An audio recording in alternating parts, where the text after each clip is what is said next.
안녕하십니까. 도덕경 읽어주는 수학자 김성재입니다.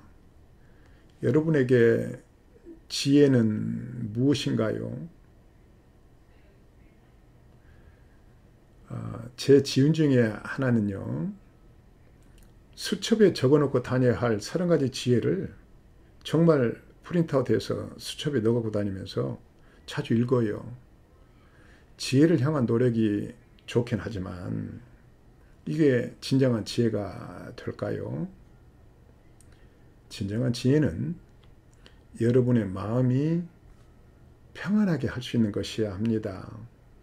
마음이 평안해지면 행복이 다가오고 행복은 자신의 것을 넘어서 가족의 것이 되고 넓게는 주위 사람들의 것이 됩니다. 이렇게 마음의 평안으로부터 출발한 행복은 깨달음이라는 것이 있어야 합니다. 깨달음은 마음 안에 있는 거예요. 그런데 30가지 지혜를 읽는 것은 남의 다리를 긋는 것과 같아요. 깨달음을 하나라고 말씀드렸는데 보는 각도에 따라서 다르게 보일 뿐입니다. 그래서 하나가 있어요. 그래서 지혜라는 것은 깨달음의 그림자라고 해야 될까요? 또는 메아리라고 해야 될까요? 그게 지혜예요. 그러니까 여러 방향에서 다른 각도에서 볼 때 다른 지혜를 자아냅니다. 중심에 깨달음이 있어요. 이 현대에서도 박사학위를 PhD라고 그러죠. 철학 박사. 수학을 하든 물리학을 하든 공학을 하든 다 철학 박사라고 해요. 그 이유는 무엇을 했느냐가 중요한 것이 아니고 어느 방향에서 문제를 풀었냐가 중요한 것이 아니고 그 문제를 대하는 그런 경험과 능력입니다. 주어진 문제를 진단하고 분석하고 방향을 제시하는 경험, 능력, 그것 때문에 공이 철학 박사를 주는 거예요. 이 철학의 방법이 그것이죠. 진단, 분석, 방향 제시, 그런 것이죠. 그래서 박사학위를 철학 박사라고 하고 있는 이유가 그거예요. 똑같아요. 깨달음도 하나예요. 근데 그것을 사람마다 다른 각도에서 보고 있는 것입니다. 노자도 깨달음에 대한 이야기를 제법 합니다. 본 13장에서는 그게 그 일부인데요. 참된 나로 되돌아가서 깨달음을 좀 가져라 라는 그런 이야기를 하는 곳입니다. 원문을 좀 볼까요? 총욕약경 귀대환약신 총애와 치욕에 놀란 듯하고 큰 근심, 많은 근심을 몸처럼 귀하게 여긴다. 세상 사람들이 그런다는 거예요. 총애를 받든 치욕을 받든 항시 놀란 듯하고 그 놀라운 것부터 많은 근심을 몸에다 달고 산다. 그런 거예요. 하위 총욕약경, 이 총욕약경, 총애와 치욕에 놀란다는 것은 무슨 말인가?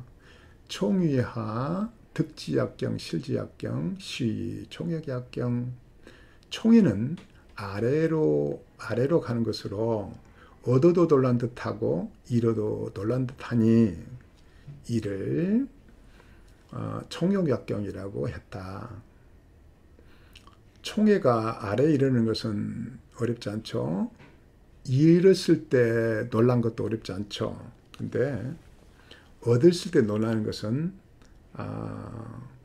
이 총애도 사람들이 여러 이해관계 때문에 총애를 받는 순간부터 그 총애가 언제 떠날지 모르는 거예요.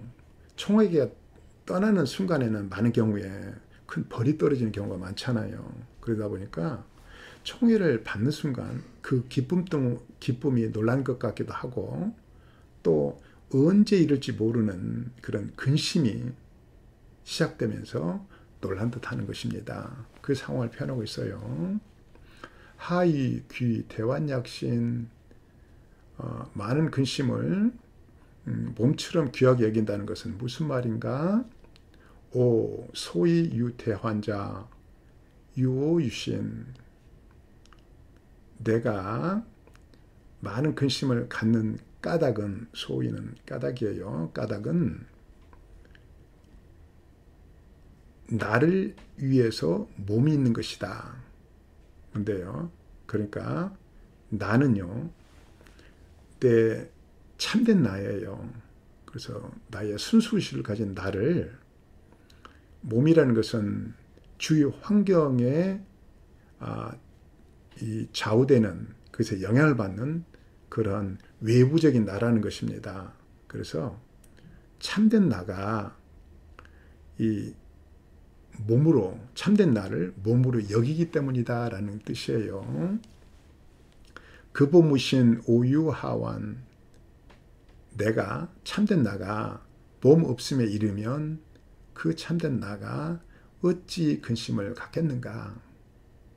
그러니까 외부적인 것에 연연하지 말고 참된 나를 찾아가는 깨달음을 얻어라 라는 말입니다. 그러면 근심을 달고 사는 것을 벗어날 수 있다 라는 뜻이에요.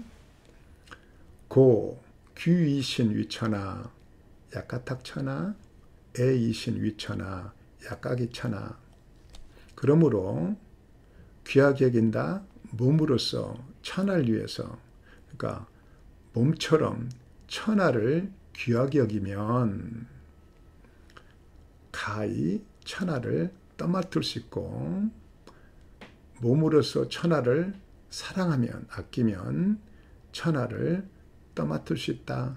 여기는 제가 이제 함께 할 수 있다라고 의역을 했습니다.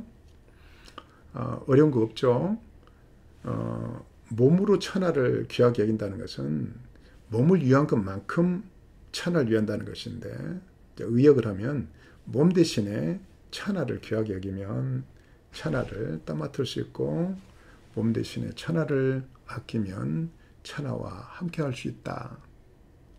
그러니까 이렇게 몸을 아끼는 것만큼 천하를 아낄 수 있으면 지도자로서도 성공할 수 있다라는 말입니다. 이 전체적인 요지는 그보무신입니다. 내가 몸 없음에 이르는 거예요. 다시 말씀드려서 참된 나로 되돌아가라는 말입니다. 그래서 내 몸 없음에 이르는 거예요. 불교에서 말하는 공사상 무아와 같은 것입니다. 많은 학자들이요, 이 부분을 권장의 문으로 봅니다.